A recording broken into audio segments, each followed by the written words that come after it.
Please select a mission. Timer. I do not get hungry. No. But you have a new hamburger? You guessed it. And this time we used lamb. Lamb. Unit dispatched. You're not a lamb kind of guy? A hamburger is made of beef. Who ever heard of a hamburger without beef? Yeah, but we gotta stay fresh. Stand out from our competition. Project. You're what? Just give it a try. Please specify project. If you say so.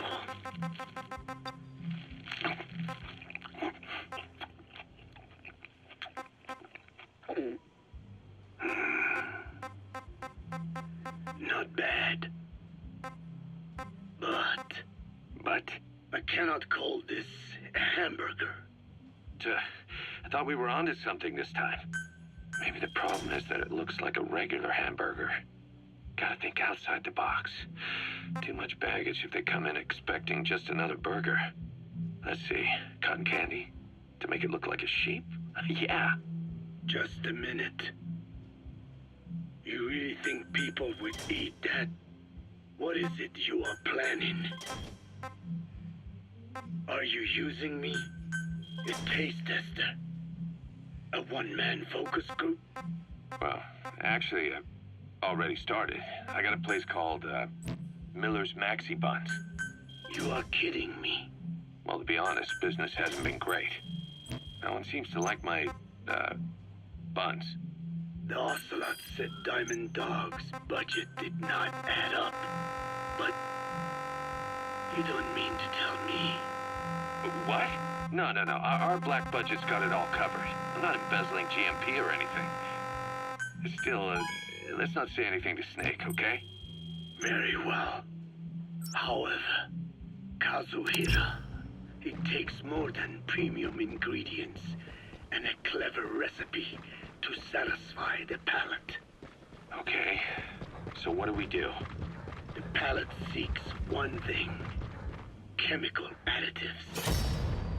Chemical additives. There is nothing mysterious or spiritual about good flavor. The tongue simply identifies specific amino acids, which the brain then recognizes as appealing. Therefore, all that is needed is to chemically isolate those amino acids and incorporate them into your products. To be clear, I speak of flavor. The rest is irrelevant. That seems a little extreme. Do not forget that I am a scientist after all. And using science for the benefit of others is a joy. In seeking coexistence with nature's blessings, not everything can remain in its natural form. When we fall ill, we must be treated. Otherwise, that very nature could cost us our lives. Agriculture is one of nature's many blessings. But through that process, we damage the surrounding vegetation. Yeah. Whether it's a massive farm or a tiny field, we always leave our mark on the land. The same is true of parasites. And for food preparation.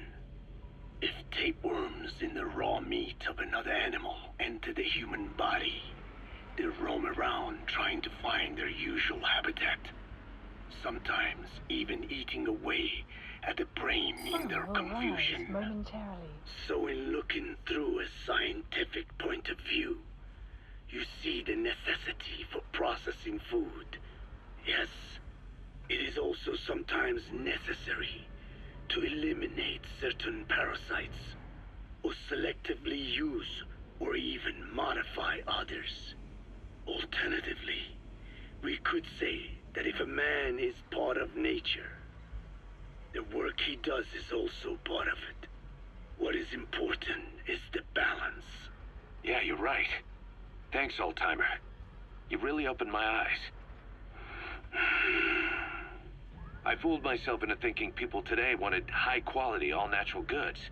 But my favorite burgers were never about that. What they want is something like the first burger I had in America when I went to meet my dad. A Frankenburger loaded with additives. That's the America I knew and loved. I'll be back in a jiffy, old-timer. My next burger's gonna knock your socks off. Kazuhira, wait. What is important is how we balance the... quick for a one-legged man. Frankenburger. What kind of a dive did your old man take you to? We finished decoding the informant's report. That floating kid we've run into a few times now. Looks like he was a test subject in clinical experiments. The Soviets called him the Third Boy. The Third Boy was brought to a lab on the outskirts of Moscow from Czechoslovakia, after which he was due to be sent to a research center in Leningrad, then Siberia, and finally an academic town in Novosibirsk. It doesn't appear that the researchers witnessed the talents we've seen from him, but nevertheless he was quite the popular subject.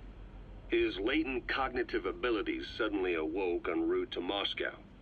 According to the report, the Third Boy was easily influenced by other individuals' biofields. Evil thoughts, in particular. They affected his mind like a virus. Extreme anger or resentment, motives for revenge, in other words. Now, during the transport flight to Moscow, the boy was exposed to a powerful mental energy field coming from a certain individual. Ever since, being conscious of his powers, he's become a sort of energy generator. What's unique about him is the way his acute telepathic abilities get taken over by another person's will. The boy began to physically parasitize individuals experiencing extreme anger and codify the host's desires. This includes amplifying the host's natural strengths. Or, in accordance with the host's desires, he can also implant program code in another individual, making them a puppet, essentially. Human neural synapses transmit weak electrical currents between neurons. These electrical currents, though at a level difficult to observe, warp the magnetic field outside the body. The Third Boy is able to pick up these weak fluctuations. Contrary to psychotronics, which involves controlling the human mind, his abilities as a receptor are too high.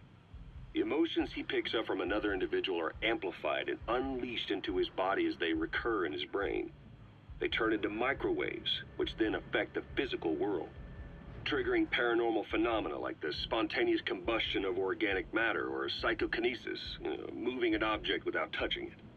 There's one other thing. While he's parasitizing a host, the boy's ego gets shut away, allowing the will of the host to take control of his powers, like some annoying static drowning out your own voice. That means he isn't responsible for what's been happening. Somebody's extreme anger has manifested through the Third Boy's powers in ways none of us could have predicted, which would mean this was going on somewhere around us. Looking back on it, a lot of things make sense now. The man on fire, Sahelanthropus, they both came to life thanks to the Third Boy's powers. Everything has been happening through him as a catalyst. We first saw him in the hospital on Cyprus. The boy parasitizing the man on fire's desire for revenge gave him his new abilities in return. He next appeared at the Hamid Fighters Fort where the honeybee was hidden. There, the boy parasitized Skullface's vengeful mind.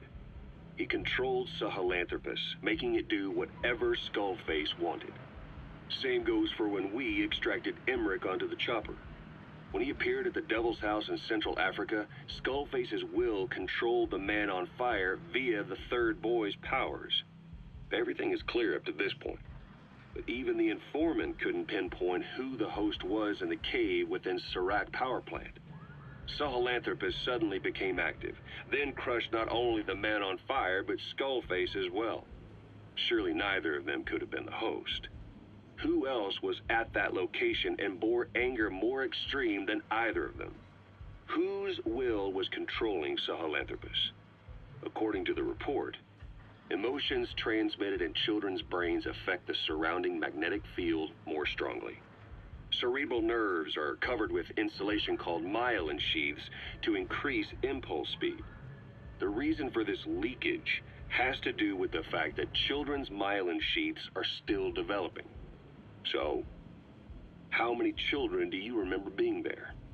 Children with a burning desire for revenge and bearing a grudge against you. I can think of only one. Eli. We don't know what kind of life he's had, but the resentment he's shown toward adults is nothing short of extraordinary. The third boy resonated with Eli's mind. And that means Eli bore the strongest animosity of all individuals within the boy's reception range, estimated to be a 3-mile radius, beating out even Volgan and Skullface. The third boy has probably remained hooked on Eli's anger since.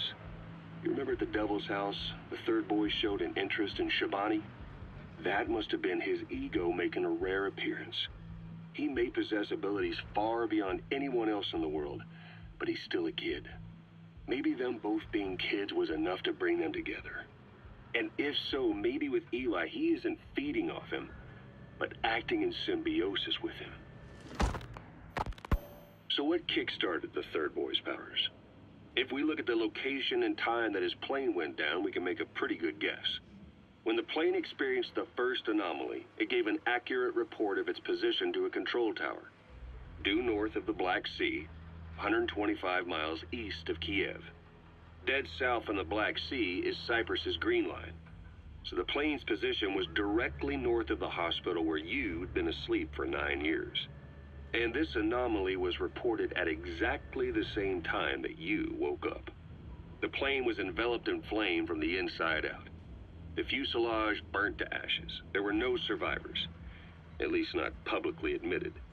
Your thoughts formed a synchronicity with the boy's psyche and were amplified inside his brain. That would have been more than enough to trigger his abilities.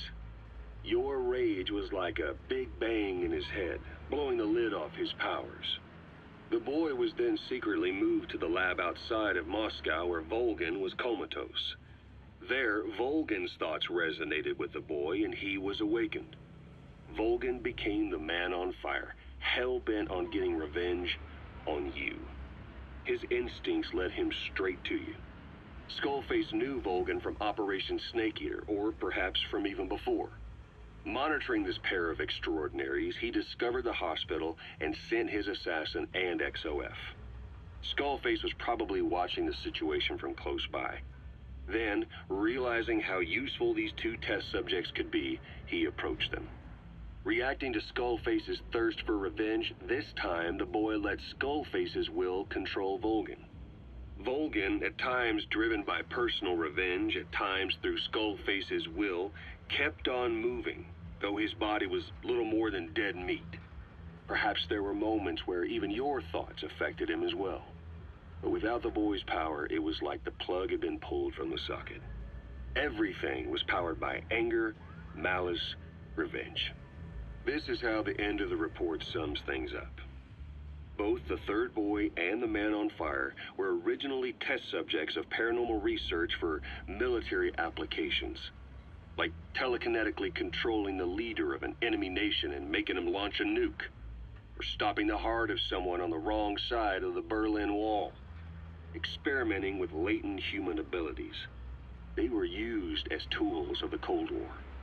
The boy's only crime was being born with unique gifts. But he was sacrificed on the altar of war. His life reduced to slavery under other people's wills. Turned into a living weapon with no will of his own. And eventually the only emotion he could feel must have been the desire to get revenge for the hand he'd been dealt. Boss, it's you that awakened the boy's powers. But there's more to it than that. I guess the anger emanating from you was something he could truly relate to.